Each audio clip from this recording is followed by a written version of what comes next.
time for another episode of All About Dog Things.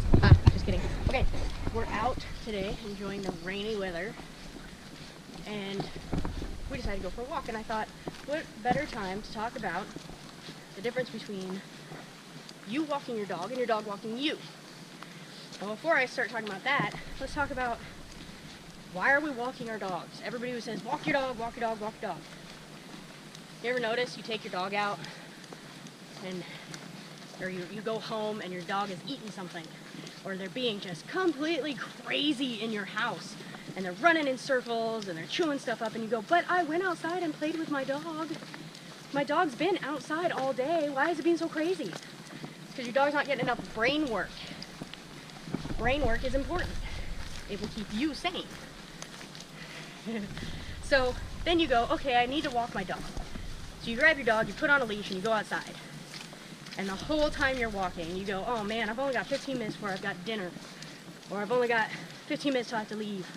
And you walk outside, and your dog's yanking you all over the place, trying to pull your arm out of the socket.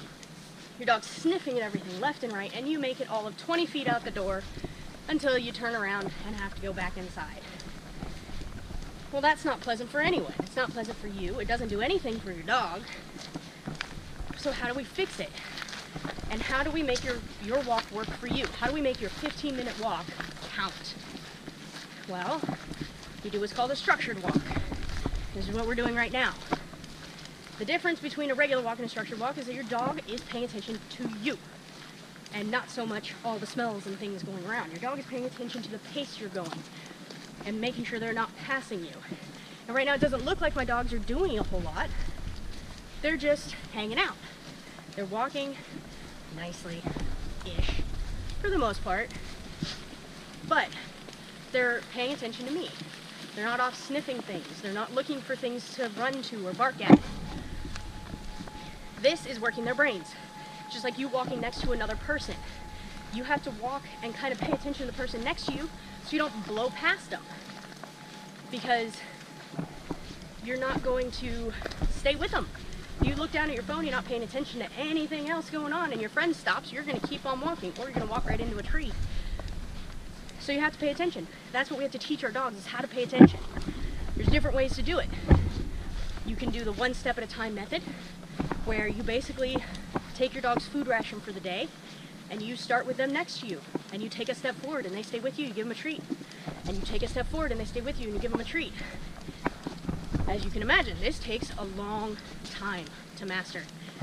And then you have to go from doing it where there are no distractions, like in your home, to doing it in your yard. You don't even make it out of your yard the first couple times. Then you do it in the front yard. And then you progress your way down to, all right, let's go for a walk. And your dog learns to pay attention to you. A lot of people don't have that kind of time, and I don't blame you one single bit. So then we use tools, whether it's a pinch collar or an e-collar, and we teach the dog what is undesirable. Then we show them what is desirable. So in the beginning, it's kind of like the game of Operation. Anytime my dogs are outside of their little bubble that I want them in, they get a tap on the e-collar, and I tell them to heel. And then they are pulled back with leash guidance into the spot I want them to walk. I do this every single time, and it usually takes, the first time I'm teaching a dog, I spend an hour doing it. But by the time we're half an hour in, most of the time, they're kind of getting the idea. And then you start correcting less and less. Now, the other part to that is every time they're walking next to you where they're supposed to be, you reward that. Now, your dogs are generally more excited when you're out walking, so you reward that by, good dog. Yes, good dog.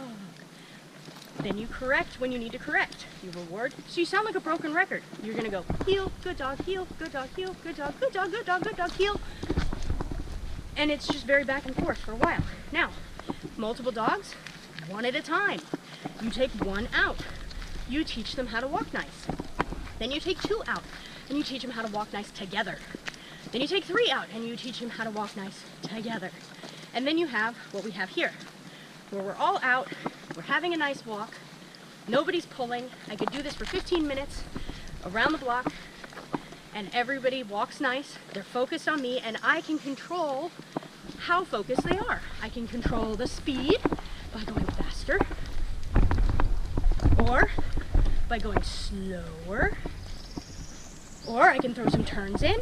Heel, heel, heel, heel, heel, heel. Yes, good. We can do left turns, we can do right turns, heel, heel.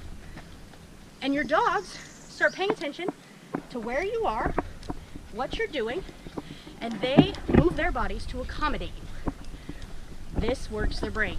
When you work a dog's brain, their brain gets tired. It's like when you've been working hard all day at work, working on your computer or whatever it is you've been doing, you come home and you're like, man, I was sitting on my butt all day, but I am exhausted. It's because you were working your brain all day. So then you're gonna get up, your tired self, and you're gonna say, I'm gonna get my 15 to 30 minutes in of exercise. You're gonna grab your dog, and you're gonna go for a walk.